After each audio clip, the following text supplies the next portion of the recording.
Hello বন্ধুরা, আপনারা কি আপনার ফোনের স্টোরেজ নিয়ে বিরক্ত? তাহলে এখন আপনাকে কিছু ডিলিট না করেও আপনার ফোনের স্টোরেজ সম্পূর্ণ খালি করতে পারবেন।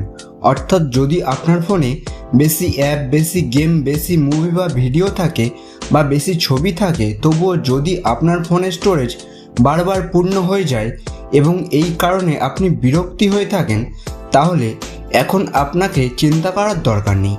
কারণ এই ভিডিওতে আমি আপনাদের এমন কিছু গোপন সেটিংস সম্পর্কে বলবো যেগুলি করলে বন্ধুরা আপনার ফোনের স্টোরেজ পুরোপুরি খালি হয়ে যাবে। সবচেয়ে ভালো ব্যাপার হলো আপনার একটিও গুরুত্বপূর্ণ ডাটাও ডিলিট করতে হবে না। না কোনো গেম ডিলিট করবেন, না কোনো মুভি ডিলিট করবেন বা না কোনো ছবি ডিলিট করবেন, তবুও আপনার ফোনের স্টোরেজ খালি হয়ে যাবে এবং জীবনে আর কখনো পূর্ণ হবে না যদি আপনি এই ট্রিকটি সম্পূর্ণ অনুসরণ করেন। তাহলে কি করতে হবে, কিভাবে আপনি আপনার ফোনের স্টোরেজ খালি করতে পারবেন, চলুন আমি আপনাদের জানিয়ে দিই।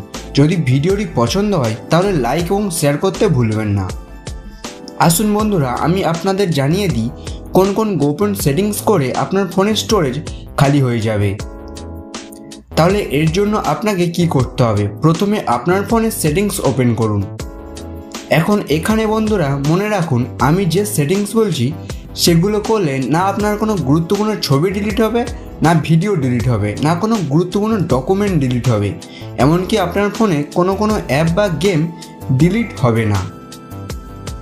তাহলে প্রথমেই এটি আমি আপনাদের পরিষ্কার করে দিই। এখন এখানে বন্ধুরা যা কিছু সেটিংস আমি আপনাদের বলবো, এগুলো প্রত্যেকের ফোনে সহজেই পাওয়া যায়।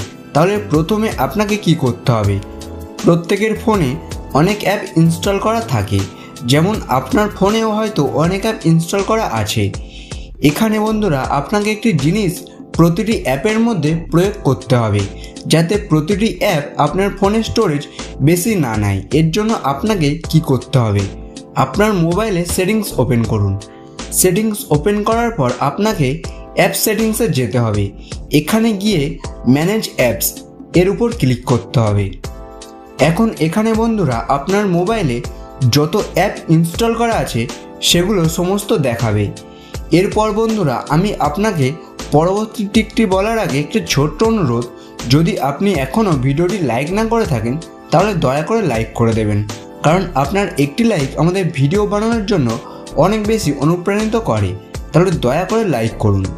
এখন এখানে বন্ধুরা আপনি দেখতে পাবেন কোন অ্যাপ আপনার কত স্টোরেজ দখল করে আছে। যখন আমরা কোনো অ্যাপ ইনস্টল করি তখন তাদের স্টোরেজ সাইজ সাধারণত কম থাকে, কিন্তু বন্ধুরা আমাদের ফোন ব্যবহারের পরে তারা অনেক বেশি স্টোরেজ নেয়। উদাহরণস্বরূপ আপনি যখন কোনো গেম ইনস্টল করেন তখন তার সাইজ হয়তো 100 বা 200 MB হতে পারে, কিন্তু ব্যবহারের পরে সেটি 500 MB থেকে 1 GB পর্যন্ত হয়ে যায়।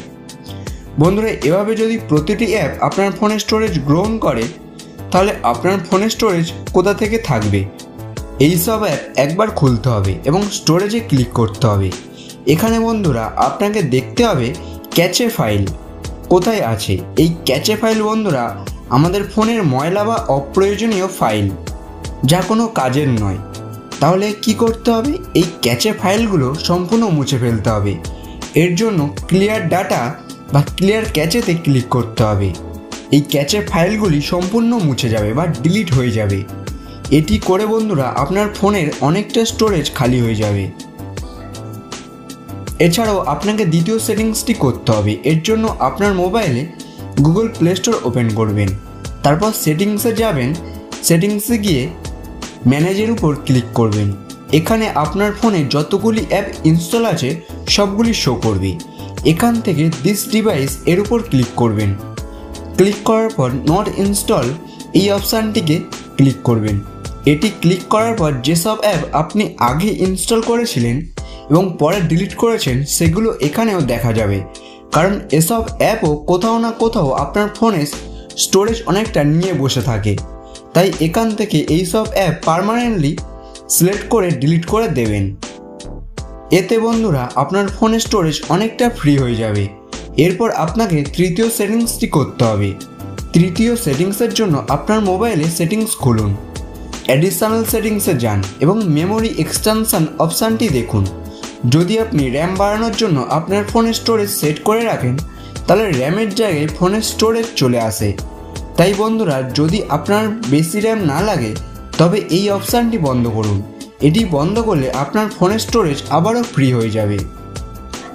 বন্ধুরা, এই 3টি সেটিংস যদি ভালো লেগে থাকে তাহলে ভিডিওটি একটি লাইক করবেন এবং চ্যানেলের নতুন সদস্য হয়ে থাকলে চ্যানেলটিকে সাবস্ক্রাইব করে দেবেন।